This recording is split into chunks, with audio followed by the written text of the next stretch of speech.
Hello students, welcome to Science Fair Educations. This is the second part of chemical equilibrium. First part में हम लोगों ने बहुत कुछ सीखा था, जैसे कि इक्विलिब्रियम का ट्रू कॉन्सेप्ट क्या होता है। इसमें हम लोगों ने सीखा था कि रेट एनालिसिस क्या होता है और कंसंट्रेशन एनालिसिस क्या होता है। इसके बेसिस पर हम लोगों ने इक्विलिब्रियम को डिफाइन किया था। आज हम लोग इसके आगे पढ़ेंगे, खासकर इक्विलिब्रियम एक्सप्रेशन पर बात करेंगे, इक्विलिब्रियम कांस्टेंट पर बात करेंगे। तो यहाँ पर देखो, मैं सबसे पहले स्टार्ट करने जा रहा हूँ। यहाँ पर जो इक्विलिब्रियम का जो कॉन्सेप्ट मौजूद है ना, that is based on law of mass action. तो law of mass action actual में होता क्या है? What is the law of mass action? देखो, आसान सा कॉन्सेप्ट है, बहुत ज़्यादा कोई टफनेस इसमें है नहीं। So law of mass action that was given by Guldberg and Waage, ये दो साइंटिस्ट थे जिन्होंने इस लॉ को दिया था।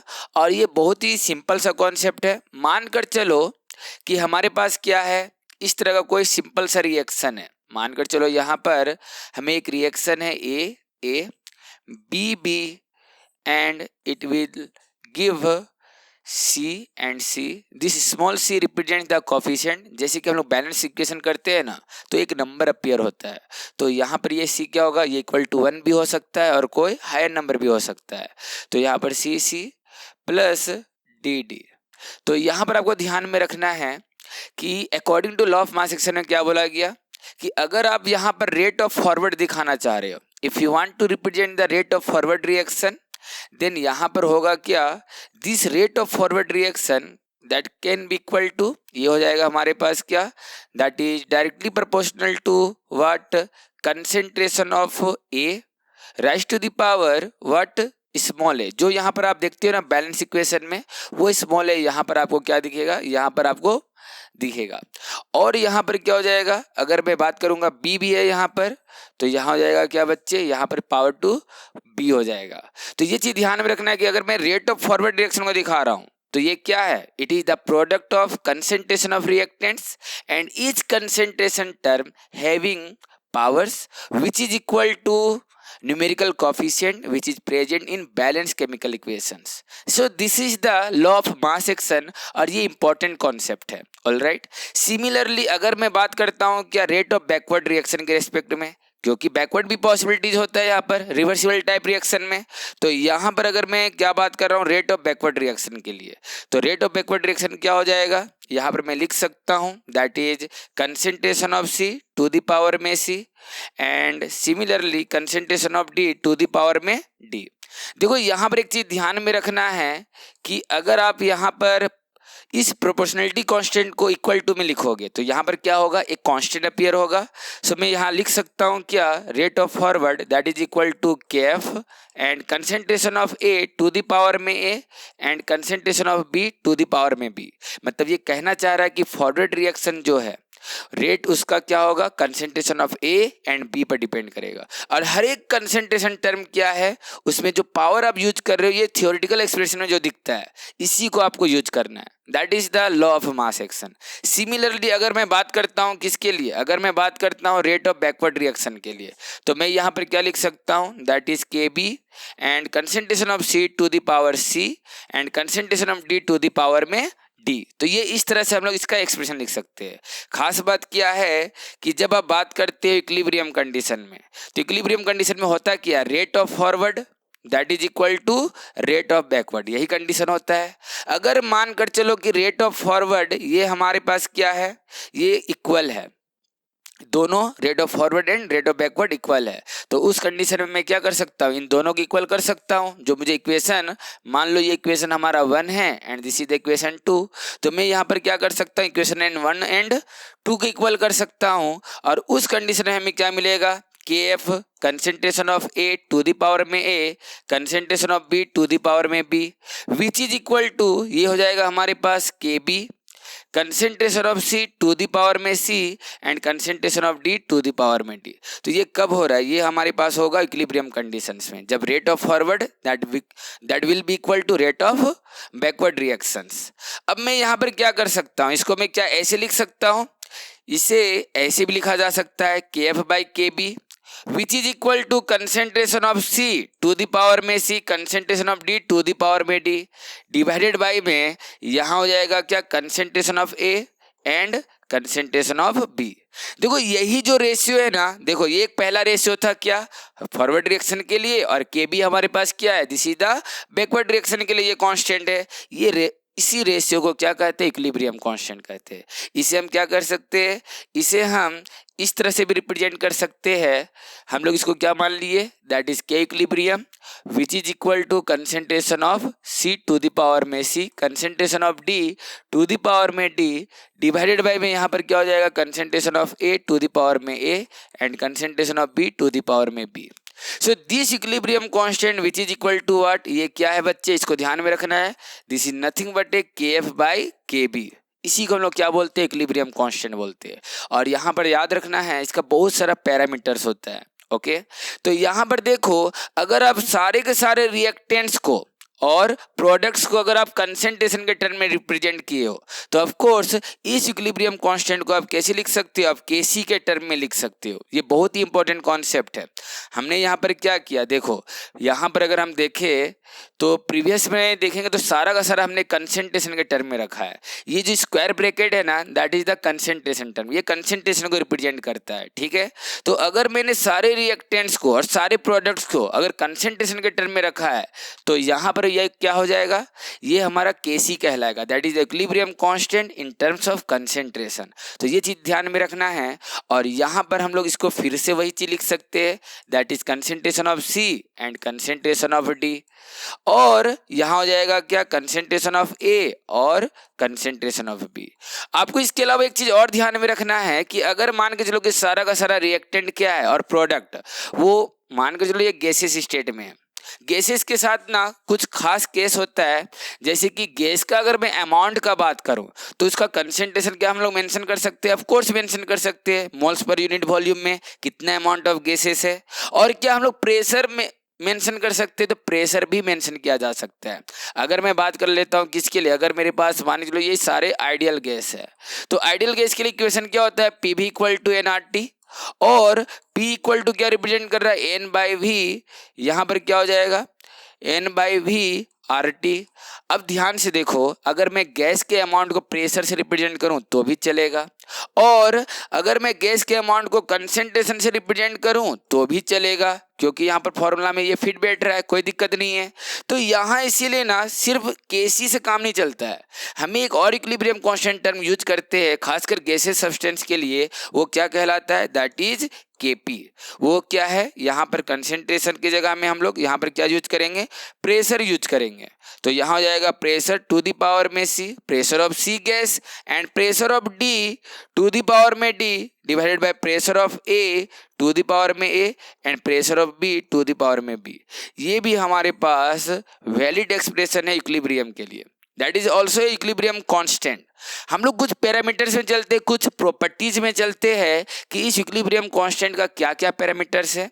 ठीक है, तो ये चीज ध्यान में रखना कि इक्विलिब्रियम कांस्टेंट को हम लोग केसी के टर्म में रिप्रेजेंट कर सकते हैं और केपी के टर्म में रिप्रेजेंट कर सकते हैं। इसके अलावा और भी है, बट जो ट्रू इक्विलिब्रियम कांस्टेंट है ना, वो केसी और केपी ही होता है। नेक्स्ट यहां पर चलते हैं, सपोज दैट मानकर चलो कि मेरे पास क्या है, मैं कुछ पैरामीटर्स पहले बता देता हूं कि केसी या फिर केसी एंड केपी में क्या मतलब खास बात क्या है, व्हाट इज द फीचर्स, इनका फीचर्स क्या होता है।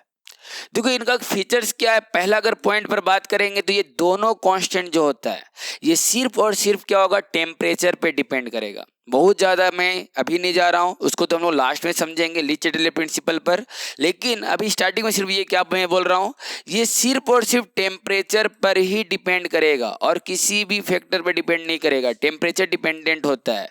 तो ये चीज़ आपको ध्यान में रखना है कि ये सिर्फ और सिर्फ किस पर डिपेंड करेगा, टेम्परेचर पर। और अभी के टाइम में एक चीज और में ध्यान रखना है कि केसी और केपी का जो है ना यूनिट मेंशन नहीं करते, क्योंकि जो रिएक्शन आप लिख रहे हो, मानकर चलो कि आप रिएक्शन किस तरह से लिख रहे हो, H2 + I2 and it will give 2HI। इसी एक्सप्रेशन को क्या मैं इस तरह से लिख सकता हूं, मैं यहां पर लिख सकता हूं 3H2 + 3I2 और यहाँ पर हो जाएगा हमारे पास क्या, इसके अकॉर्डिंग मैं मेंशन करूँगा यहाँ पर। तो यहाँ पर देखो हाइड्रोजन कितना है, यहाँ 6 है, आयोडीन कितना है, यहाँ 6 है, तो यहाँ 6Hi। तो हमारा यूनिट तो चेंज हो जाएगा ना, हर एक एक्सप्रेशन के लिए एक नया यूनिट आएगा। यहाँ पर आप देख सकते हो, जबकि इक्विलिब्रियम कांस्टेंट क्या होता है, सिर्फ टेम्परेचर पर डिपेंड करता है। यहाँ पर मैं कोफिशिएंट चेंज कर दिया, उससे इक्विलिब्रियम को कोई इफेक्ट नहीं पड़ने वाला। तो ये चीज़ आपको ध्यान में रखना है कि बच्चे यहाँ पर, इसीलिए इन सभी कांस्टेंट का क्या होता है, ये डायमेंशन लेस होता है। तो इक्विलिब्रियम कांस्टेंट जनरली होता क्या है, ये डायमेंशन लेस होता है, दे आर डायमेंशन लेस। अब देखो कुछ क्वेश्चन में दिया रहता है यूनिट, तो वो पर्टिकुलर स्पेसिफिक क्वेश्चन के रिस्पेक्ट में है, लेकिन ऐसा नहीं है कि इक्विलिब्रियम कांस्टेंट का फिक्स यूनिट हो गया, ऐसा कुछ भी नहीं है। क्योंकि जैसे आप कोफिशिएंट चेंज कर रहे हो, यूनिट भी चेंज होगा ऑफ कोर्स। तो इसीलिए हमें ध्यान में रखना है कि इक्विलिब्रियम क्या होता है, डायमेंशन लेस होता है। एक और कॉन्सेप्ट बताया जाता है कि अभी के समय में कंसेंट्रेशन के अलावा हम लोग एक्टिविटी टर्म ज़्यादा यूज करते हैं। एक्टिविटी होता क्या है, व्हाट इज द एक्टिविटी? तो एक्टिविटी एक्चुअल में this represents the effective concentration, ये रिप्रेजेंट करता है इफेक्टिव कंसेंट्रेशन को, ठीक है। यहाँ पर ये रिप्रेजेंट करेगा क्या, इफेक्टिव कंसेंट्रेशन को।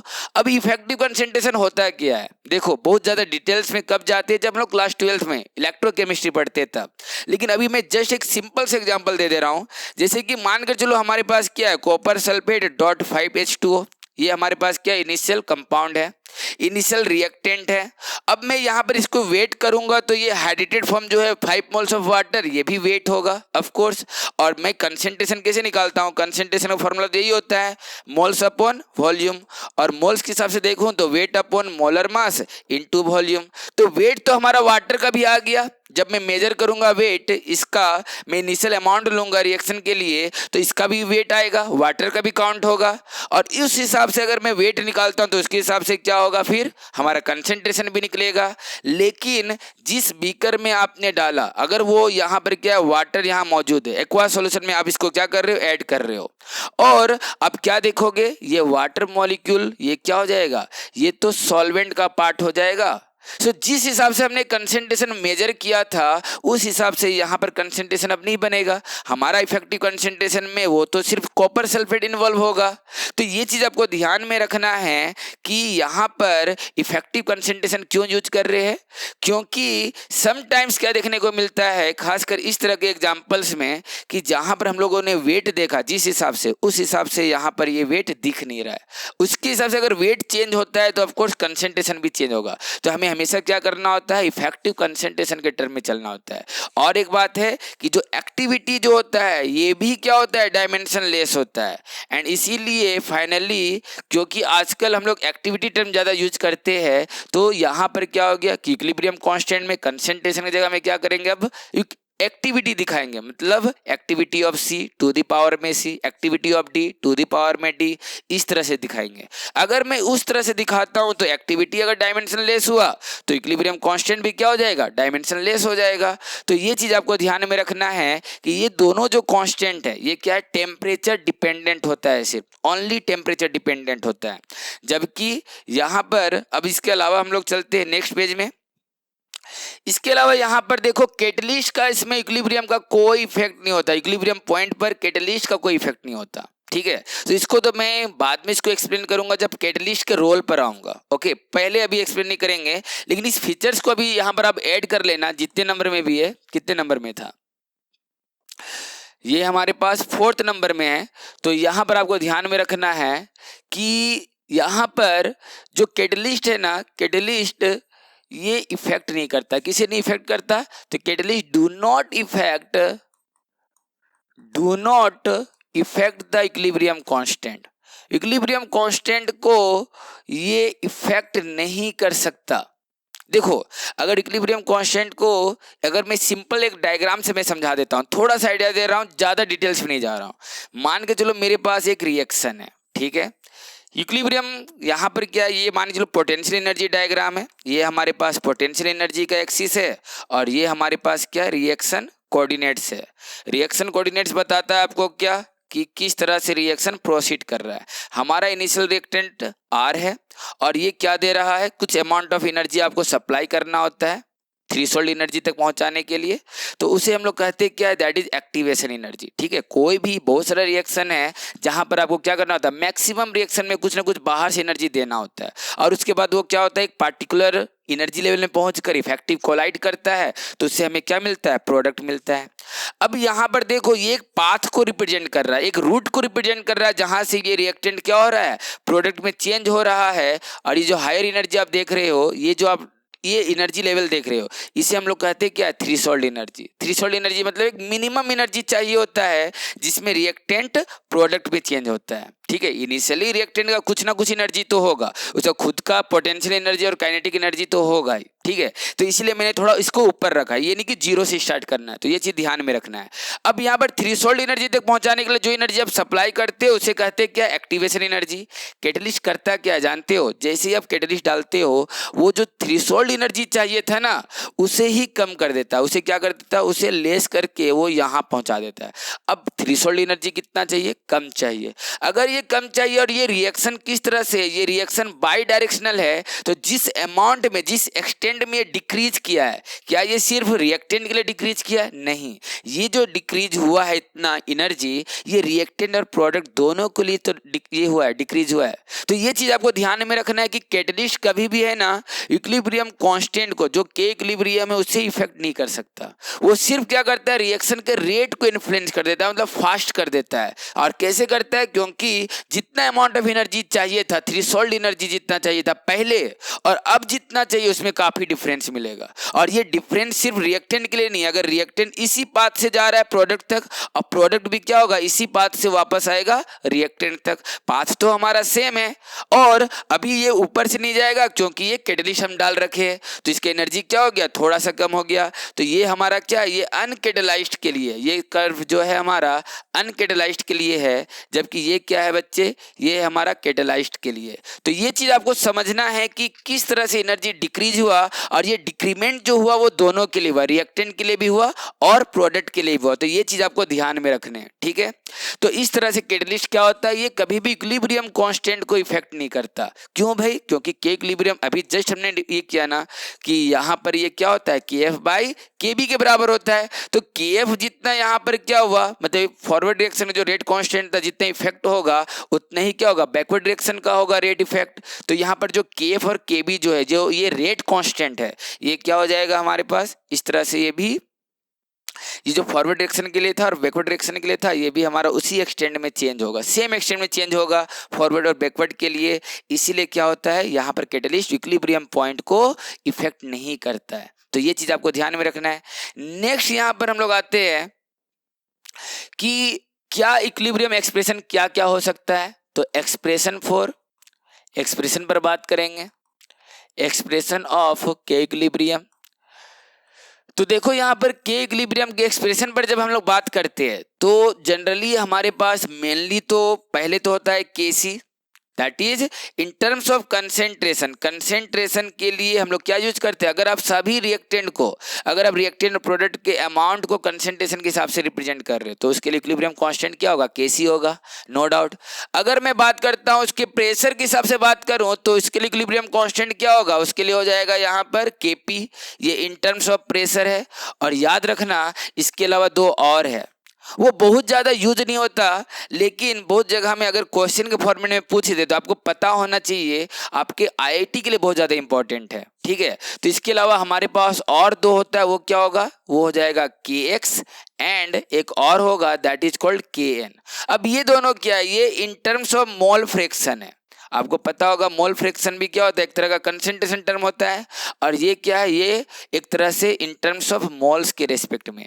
लेकिन खास बात क्या है, वो चीज ध्यान में रखना, केपी और केसी जो है ना, ये दो इक्विलिब्रियम कांस्टेंट, ये ट्रू इक्विलिब्रियम कांस्टेंट है, जो सिर्फ और सिर्फ टेम्परेचर पे डिपेंड करेगा। जबकि इन दोनों में देखोगे ना, मैं प्रूफ भी करूंगा, एक्सप्रेशन में अगर आप देखोगे तो ये इक्विलिब्रियम प्रेशर पर भी डिपेंड करता है और वॉल्यूम पे भी डिपेंड करता है, ये चीज ध्यान में रखना।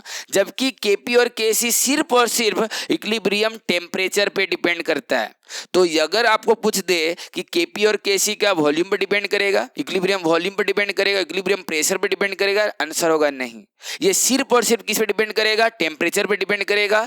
That is why these two are true equilibrium constant. जबकि ये सब जो होता है kx और kn they are not equilibrium constant, they are just, जिसको हम लोग यूज करते हैं। क्यों यूज करते हैं? वो इसलिए यूज करते हैं हमारा मैथमेटिक्स थोड़ा आसान हो जाता है, कोई क्वेश्चन सॉल्व करने का होता है तो वो आसान हो जाता है।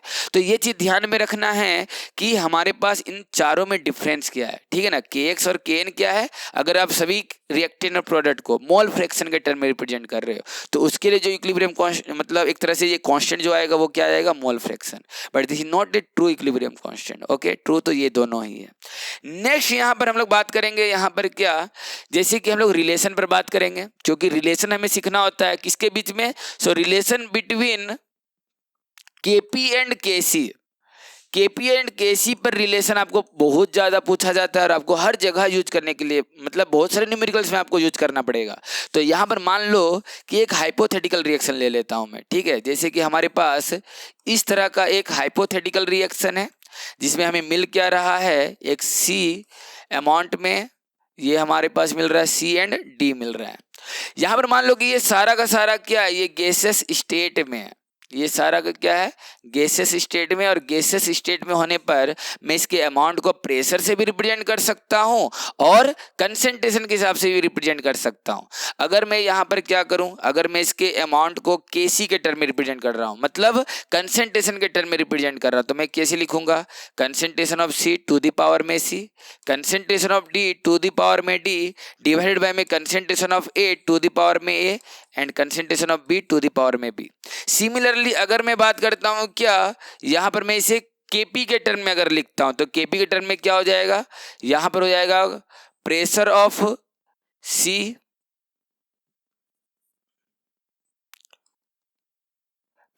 टू द पावर में C, pressure of D to the power में D, pressure of A to the power में A and pressure of B to the power में बी। तो यहाँ पर इस तरह से हम लोग क्या कर सकते हैं, इसमें एक्सप्रेशन लिख सकते हैं। रहा इनमें रिलेशन क्या होगा, what is the relation between KC and KP. देखो सिंपल है, हम लोग यहाँ पर क्या कर सकते हैं, डायरेक्टली हम लोग केपी के इक्वेशन में भी आ सकते हैं। हमें पता है ना, अगर मान के चलो कि हमारे पास गैस क्या है, सी गैस है, तो सी गैस के लिए प्रेशर क्या हो जाएगा, मैं इसको लिख सकता हूँ किस तरह से, तो मैं लिख सकता हूँ यहाँ पर moles of C divided by volume. Volume तो सिस्टम का एक ही होगा, अलग अलग नहीं होगा, दैट इज आर टी। इसको मैं फर्दर क्या लिख सकता हूँ, moles of C upon volume, that is concentration of C R T. इस तरह से लिखा जा सकता है। उसी तरह से मैं अब डायरेक्टली लिख रहा हूँ क्या, अगर मैं प्रेशर ऑफ डी के लिए बात करूँ तो यहाँ पर हो जाएगा क्या, कंसंट्रेशन ऑफ डी, और यहाँ पर हो जाएगा आर टी। कंसंट्रेशन का अगर मैं बात करूँ किसके लिए, अगर मैं प्रेशर के लिए बात करूं ए के लिए, तो यहाँ हो जाएगा क्या, concentration of A to the power में ए एंड आर टी। इसके अलावा यहाँ पर प्रेशर ऑफ बी, ये हो जाएगा concentration of B to the power में बी आर टी। ये इस तरह से है। तो हमारे पास कुछ एक्सप्रेशन है प्रेशर सी के रेस्पेक्ट में, प्रेशर ए के रेस्पेक्ट में, डी के रेस्पेक्ट में एंड बी के रेस्पेक्ट में।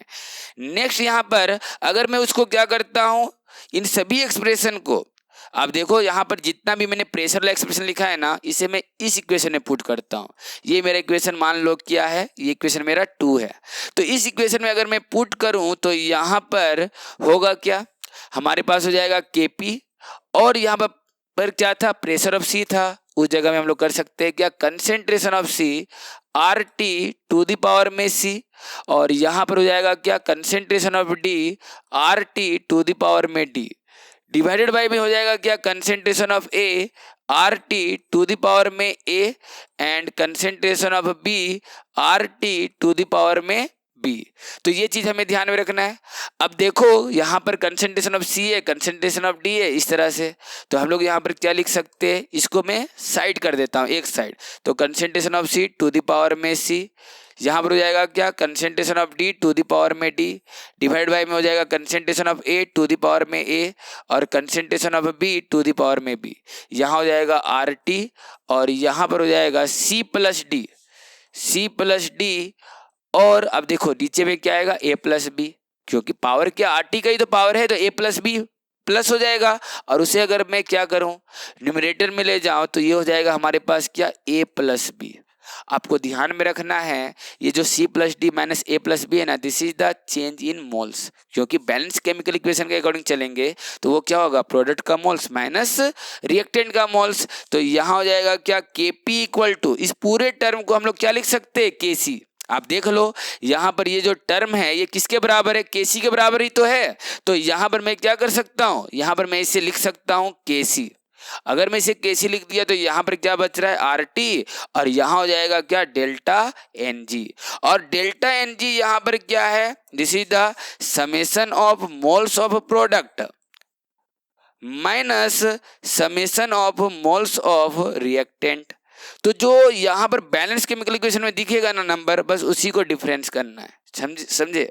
यहाँ पर प्रोडक्ट का माइनस रिएक्टेंट का, ये हमारे लिए बहुत ही इंपॉर्टेंट एक्सप्रेशन है, बहुत ही ज्यादा। इसको ध्यान में रखना है कि किस तरह से हम लोग निकाल रहे हैं, ये आपके लिए बहुत ज्यादा बेनिफिट होगा। ये इक्वेशन बार बार यूज होता है, आप देख सकते हो कि इनमें एक्सप्रेशन जो निकल रहा है वो क्या हो रहा है, इसमें सिर्फ और सिर्फ ये किस पे डिपेंड कर रहा है, टेम्परेचर पर। क्यों भाई, क्योंकि R तो यूनिवर्सल गैस कांस्टेंट होता है, इसको तो चेंज नहीं किया जा सकता। तो यहाँ पर आपको ध्यान में रखना है कि यहाँ पर जो ये टेम्परेचर पे डिपेंड कर रहा है, सिर्फ और सिर्फ टेम्परेचर पर। नेक्स्ट कुछ और भी एक्सप्रेशन है जो आपको बहुत ही ज्यादा यूजफुल है, that is this is the second third expression. यहाँ पर इसको ध्यान में रखना, यहाँ पर this is the third equation.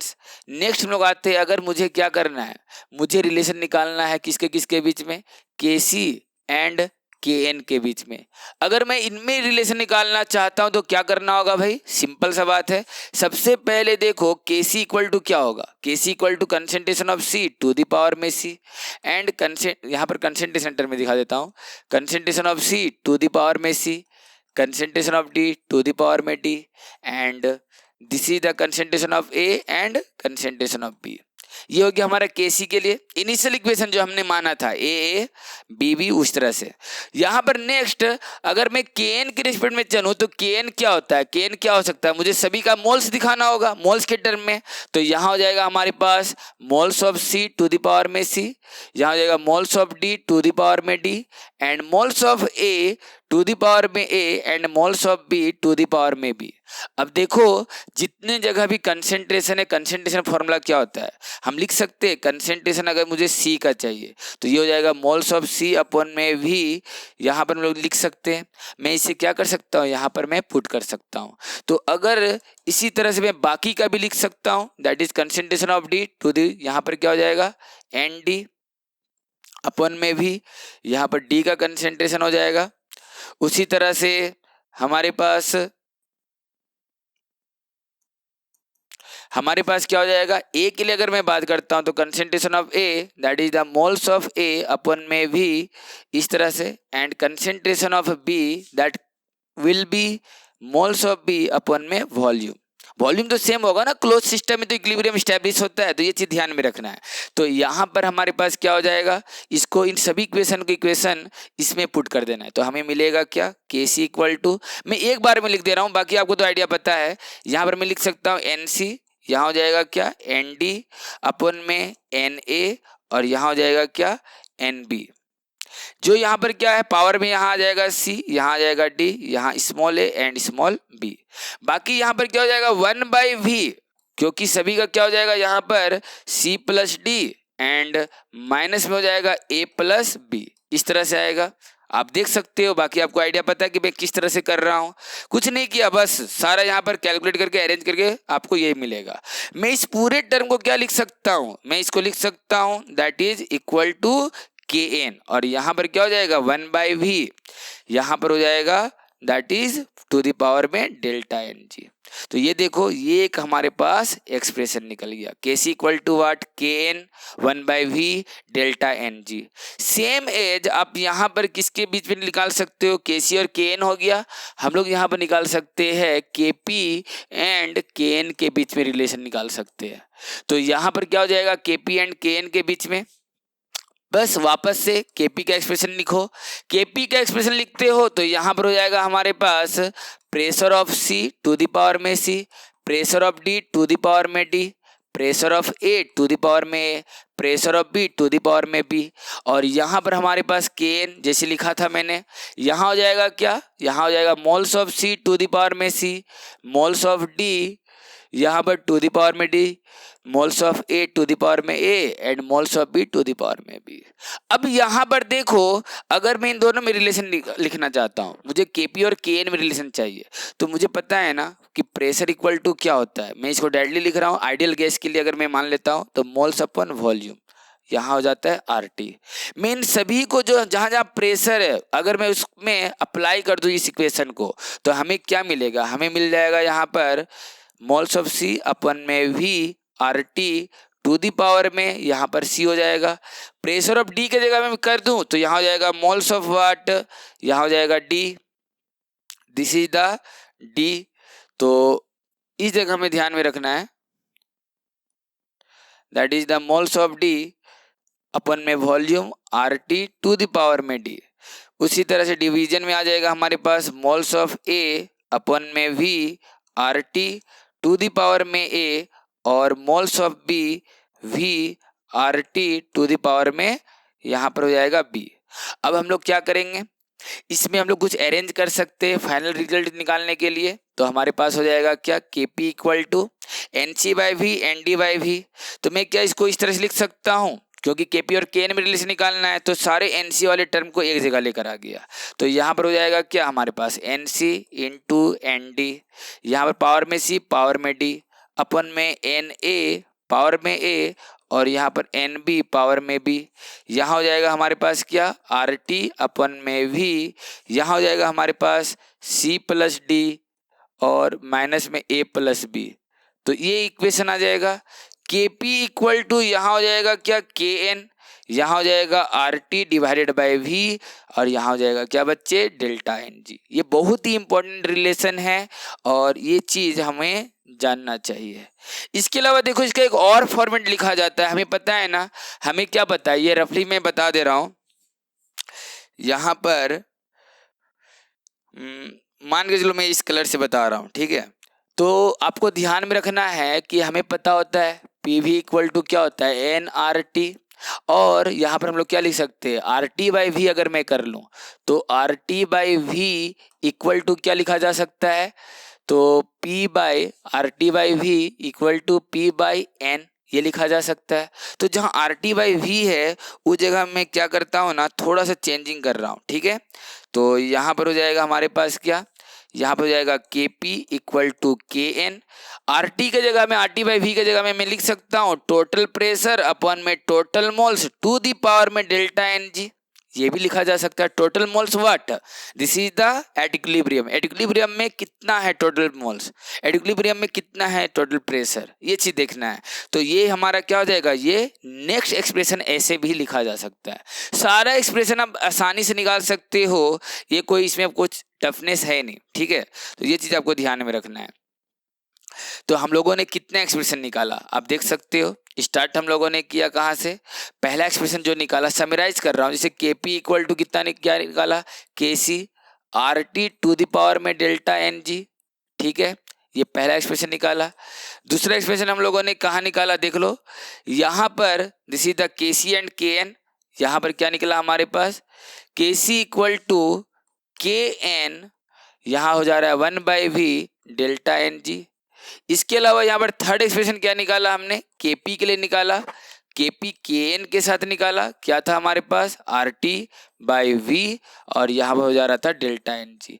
और इसको क्या लिख सकते हैं, इसको लिख सकते हैं केपी इक्वल टू के एन, यहाँ हो जाएगा क्या टोटल प्रेशर अपॉन में टोटल मोल्स और यहाँ पर डेल्टा एन जी। अब देख सकते हो ये सारा एक्सप्रेशन हम लोगों ने यहाँ पर निकाल रखा है। तो इस तरह से हम यहाँ पर समराइज कर सकते हैं और हमें दिख क्या रहा है, हमें क्या मिल रहा है, हमें देखने को मिल रहा है कि भाई जब तक केपी और केसी में रिलेशन था यहाँ पर क्या था, सिर्फ टेम्परेचर आया, लेकिन जैसे ही केसी का के एन के साथ रिलेशन निकाला यहाँ पर क्या आ गया, वॉल्यूम आ गया। और ये वॉल्यूम किसका है, ये इक्विलिब्रियम वॉल्यूम होगा ना। उसी तरह से केपी और के एन के बीच में निकाला तो क्या निकल गया, वॉल्यूम वाला टर्म आ रहा है। मतलब ये सारा जो टर्म है ये सिर्फ टेम्परेचर पे डिपेंड नहीं कर रहा है, ये किस पे डिपेंड कर रहा है, अदर फैक्टर्स पे भी डिपेंड कर रहा है। बस तो ये चीज ध्यान में रखना है। आपको ये नहीं सोचना कि भाई इसमें तो केपी भी है, नहीं, केपी का जब के एन के साथ रिलेशन निकाला तब ना आया ये टर्म, जब तक केपी और केसी में रिलेशन था तब तक तो सिर्फ टेम्परेचर था। So these two are KP and KC, these two are true equilibrium constant, they only depends upon the temperature. While यहाँ पर अगर मैं Kn का बात करूंगा तो Kn क्या हो रहा है, यहाँ पर हम लोग देख पा रहे हैं प्रेशर पे भी डिपेंड करेगा, टोटल प्रेशर पे भी डिपेंड कर रहा है। यहाँ पर Kn क्या हो रहा है, वॉल्यूम पे भी डिपेंड कर रहा है। तो ये चीज़ आपको ध्यान में रखना है। इसके अलावा हम लोग और रिलेशन किसके साथ निकाल सकते हैं, मोल फ्रैक्शन के साथ भी निकाल सकते हैं। तो जैसे कि अगर आप मानकर चलो कि आप करना क्या चाह रहे हो, आप यहाँ पर Kp और Kx में रिलेशन निकालना चाह रहे हो, तो ये भी निकाला जा सकता है। कौन सा फॉर्मूला यूज करेंगे, तो Dalton's law of partial pressure. याद होगा आपको कि यहाँ पर जो पार्शियल प्रेशर अगर मान के लो मैं सी गैस का दिखाना चाह रहा हूँ तो मैं कैसे दिखाऊंगा, mole fraction of C into में टोटल प्रेशर, यही होता है ना फॉर्मूला। उसी तरह से अगर मैं पार्शियल प्रेशर ऑफ डी का अगर मैं दिखाना चाह रहा हूँ तो मोल फ्रैक्शन ऑफ डी, और यहाँ पर हो जाएगा क्या, यहाँ हो जाएगा हमारे पास मोल फ्रैक्शन ऑफ डी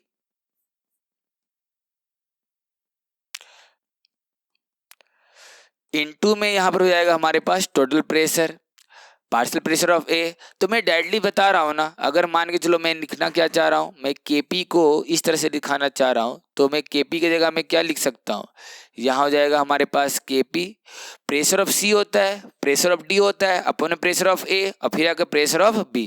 तो प्रेशर ऑफ सी की जगह में मैं लिख सकता हूँ क्या, mole fraction of C to the power में सी, यहाँ पर Pt हो जाएगा।